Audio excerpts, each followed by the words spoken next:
Hello, I am back. The hat's back. Let's do some biscuit bites. So, last week, during our episode, we talked kind of briefly about a book I read called Good Omens by Terry Pratchett and Neil Gaiman.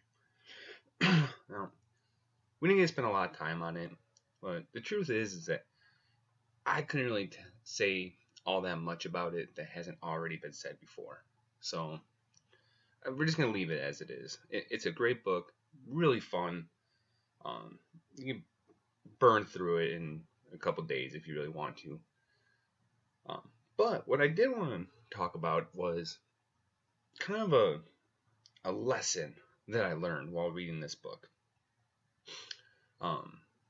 Actually, more specifically, a lesson I've learned while reading Neil Gaiman books in general.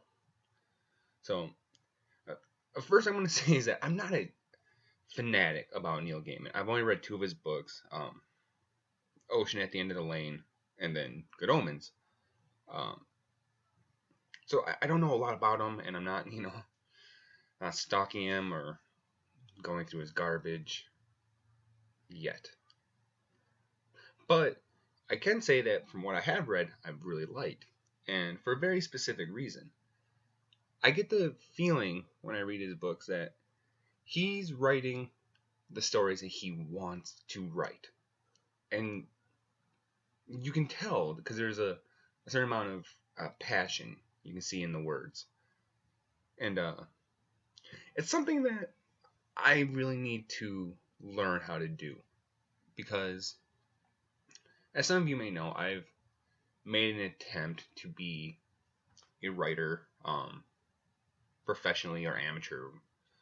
And the thing is, I wouldn't say I've been successful at it.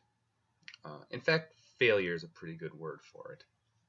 So, yeah. But I think I know why.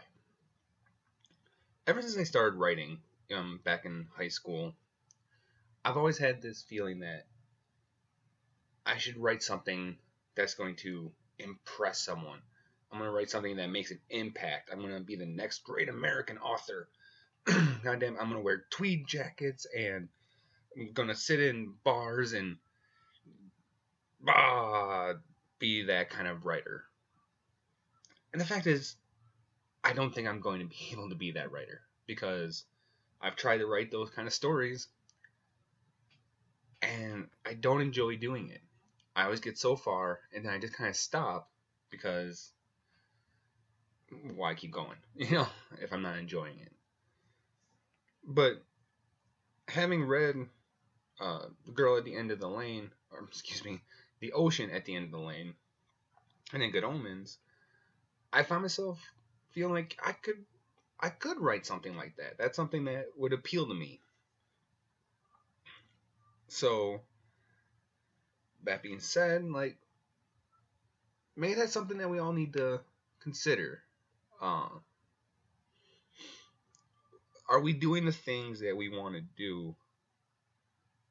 Or are we doing the things that we think other people want us to do? And I think that's a pretty good thing to know if you're gonna make any sort of attempt to be creative or just maybe move on from where you are at the moment. So, yeah, it was a quick little episode, but just wanted to share that. Yeah, and if you haven't, by all means, go out and read Good Omens. Go out and read Ocean at the End of the Lane. They're really fun books. And, yeah, remember, watch our podcast. You can't watch a podcast, can you? Listen to our podcast. It's at notcookies.libsyn.com. You can find us on iTunes at Those Aren't Biscuits. And, yeah. Let me know what kind of, what are your favorite authors and your favorite books, and what are the stories, the shows, the movies where that have inspired you and made you rethink your goals and your dreams.